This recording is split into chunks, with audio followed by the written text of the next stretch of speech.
Machiavelli in this Illuminati, all through your body. The blows like a 12-gauge shot. Feel me? And God said He should send His one begotten Son to lead the wild into the ways. Follow me. Yo les postos, c'est Sacha, bienvenue dans cette nouvelle vidéo Mercato. La Juventus de Turin et le Paris Saint-Germain se rapprochent d'un accord pour échanger Leandro Paredes et Emre Can. Ces derniers jours, plusieurs médias ont déjà parlé d'un échange entre Leandro Paredes et Emre Can, milieu de terrain de la Juventus de Turin. Et ce vendredi, on annonce que les deux clubs ont avancé dans leur discussion, même s'il n'y a pas encore une discussion concrète. La Juventus et le PSG, après un mois de discussion, sont arrivés aux dernières pièces du puzzle pour Paredes et Emre Can. L'idée d'échanger immédiatement les deux milieux est toujours plus chaude. Le directeur sportif turinois Fabio Paratici et son homologue Leonardo ont de très bons rapports depuis plusieurs années. Le PSG, qui a essayé de recruter l'Allemand en août dernier et surtout l'été précédent quand il était en fin de contrat à Liverpool, évalue les prix complexes de l'opération Emre Can et le type d'offre officielle à présenter à la Juventus. Le club turinois attend la première offre concrète pour s'asseoir à la table avec les Français afin de se baser sur une opération qui serait gagnante pour tout le monde. Les Turinois ne veulent pas sous-vendre un international de 25 ans, mais à moins d'un changement d'avis d'Emre Can, ce ne sont pas quelques millions qui feront capoter l'affaire. Un transfert pas impossible, mais loin d'être sûr. Encore une fois, pour ce dossier, il n'y a rien de totalement impossible. Il y a quelques semaines, on pouvait même penser que c'était possiblement une bonne option. Mais Paredes a su profiter d'absence pour enchaîner les matchs et montrer qu'il était peut-être indispensable et monter en puissance. Il fait même sans doute partie des Parisiens les plus performants au mois de décembre. Il semble enfin adapté au jeu parisien et jouer avec confiance. Il est évident qu'il peut être utile au PSG. Alors il serait sans doute dommage de s'en séparer maintenant, surtout pour un joueur qui aura à son tour besoin de temps pour s'adapter. Paris peut penser à essayer de profiter du temps de jeu de Can pour le recruter, mais l'échange n'est pas particulièrement convaincant. Et pour le moment, il n'y a pas un élément concret pour penser que les deux clubs sont proches d'un accord. Comme je vous l'ai dit, c'est plus la Juventus de Turin qui espère un échange Emre Can, Leandro Paredes.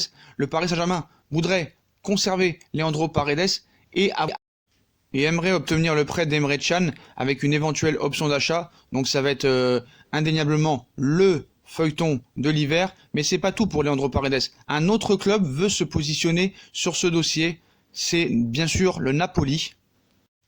Alan contre Paredes, le deal proposé au Paris Saint-Germain, décevant pendant de longs mois, Leandro Paredes est en train de s'imposer au Paris Saint-Germain avant le coup d'envoi de la trêve hivernale. Il y a un an, le milieu de terrain débarquait dans le club de la capitale en provenance du Zénith Saint-Pétersbourg contre un chèque de 47 millions d'euros, un montant énorme qu'il n'a jamais justifié sur le terrain, du moins jusqu'à l'automne dernier puisque le joueur de 25 ans s'est imposé comme un titulaire indiscutable dans l'entrejeu du 4-4-2 de Thomas Tuchel lors des 8 dernières rencontres, suffisant pour poursuivre son aventure à Paris. Tout le monde se pose la question vu que Leandro Paredes fait toujours parler de lui au Mercato, récemment annoncé dans le viseur de la Juve comme on vous l'a dit, dans le cadre d'un échange avec Emre Can. Paredes est désormais suivi par le Napoli. Donc d'après nos informations, le club napolitain est à la recherche de sang frais après une première partie de saison très compliquée. En quête d'un nouveau milieu de terrain, le Napoli vise donc l'ancien de la Roma, mais en plan B derrière Lucas Torreira Arsenal. Cependant, la formation présidée par Aurelio De Laurentiis pourrait rapidement faire demi-tour dans ce dossier, compte tenu du salaire de l'Argentin et de l'indemnité de transfert que le PSG réclamerait pour lâcher son joueur, à moins que Naples décide d'inclure Alan dans la transaction, pisté par le Paris Saint-Germain depuis de longs mois et toujours dans les petits papiers de Leonardo, le Brésilien serait en tout cas ouvert à un départ à Paris, alors pourquoi pas. On va passer aux latéraux maintenant. Leonardo saurait à quoi s'en tenir pour le successeur de Meunier, alors que le PSG s'apprête à perdre Thomas Meunier en fin de contrat à l'issue de la saison. Leonardo se pencherait sur Mattia De Sciglio mais n'aurait toujours pas fait d'offre. Thomas Meunier arrivant au terme de son contrat avec le PSG à l'issue de la saison, sa succession serait déjà à l'étude en interne et Leonardo serait conscient du problème puisque le directeur sportif parisien se pencherait sur la situation de Mattia De Sciglio depuis l'été dernier et apprécierait beaucoup le profil du latéral droit italien de la Juventus. Mais pour rafler la mise, le PSG devra mettre la main à la poche. La Juve attend 20 millions d'euros pour De Sciglio. Bien sûr que le joueur pourrait être intéressé, la Juventus considère que Mattia De Sciglio, 27 ans, n'est pas spécialement à vendre. Ainsi, la Juve demanderait 20 millions d'euros pour le latéral. Le PSG aurait proposé d'inclure Thomas Meunier dans la transaction, mais le Belge n'a plus que 6 mois de contrat et n'est donc pas estimé à une très haute valeur marchande par la Juventus qui pourrait en parallèle tenter de le recruter gratuitement. 20 millions d'euros pour Mattia De Siglio qui a enchaîné les blessures et qui ne joue pas beaucoup avec la Juve, ça me paraît quand même beaucoup excessif. En tout cas, j'espère que les négociations entre Leonardo et la Juve pourraient peut-être aboutir à moins cher. On parlait de 10 millions d'euros il y a un mois, mais je pense quand même que pour 20 millions d'euros pour Mattia De Siglio, ça me paraît vraiment très cher pour un joueur qui ne joue pas beaucoup et qui est blessé et qui dernièrement a fait un match exécrable contre la Lazio de Rome en Supercoupe d'Italie. On va passer à Tanguy Kouassi. Kouassi va filer à Leipzig. Mauvaise nouvelle pour Leonardo et le Paris Saint-Germain, désireux de faire signer Tanguy Kouassi, 17 ans, 3 matchs, toutes compétitions confondues cette saison. Son premier contrat professionnel, le directeur sportif du Paris Saint-Germain n'a pas réussi à convaincre le défenseur polyvalent. En effet, on indique que le jeune francilien va terminer la saison au sein de son club formateur avant de rejoindre le Red Bull Leipzig où un bail longue durée l'attend entre 5 et 6 ans. Donc voilà, Tanguy Kouassi va quitter le Paris Saint-Germain et on voudrait revenir un petit peu sur ce sujet. Est-ce que vraiment c'est fait exprès ou vraiment Paris n'a pas tout fait pour le conserver? En tout cas, c'est encore un Titi parisien qui va s'en aller et va se faire le temps de l'exode ne semble pas encore révolu au PSG. Un an après les départs de Moussa Diaby, Christopher Nkunku, Timothée Weah ou Arthur Zagré, un nouveau Titi va lui aussi quitter le nid l'été prochain. Le prometteur Tanguy Kouassi, 17 ans, que le grand public a découvert en décembre lors de ses premières apparitions aux côtés de Paredes ou Verratti, va s'exiler et signer son premier contrat professionnel en faveur du Red Bull Leipzig, actuel leader de Bundesliga, qu'il rejoindrait au terme de son contrat aspirant à Paris en juin. Objet de convoitise notamment de Manchester City, le long ligine à 1m87, défenseur central des U19 du Paris Saint-Germain et de l'équipe de France U17, récent 3e du dernier mondial de la catégorie, a pourtant été qualifié de top par Thomas Tuchel, le coach parisien, durant son exaltant mois de décembre, après avoir lancé dans l'entrejeu à la place d'Idrissa Gueye, touché à une cuisse le 7 décembre à Montpellier. Le coach allemand avait même déclaré après sa première titularisation en Ligue des Champions contre Galatasaray, victoire 5-0, et avant de l'aligner de nouveau dans le 11 de départ en Coupe de la Ligue face au Mans 4-1, qu'il espérait le voir signer un nouveau contrat, son premier professionnel en faveur du PSG. Leipzig, pépinière pour espoir français, une déclaration d'amour peut-être un poil trop tardive pour changer le destin d'un espoir qui semble d'avoir s'écrire désormais outre-Rhin. Au PSG, certains proches du dossier. En Allemagne, il se murmure même que le joueur assure depuis déjà plusieurs semaines que Leipzig a enlevé la mise.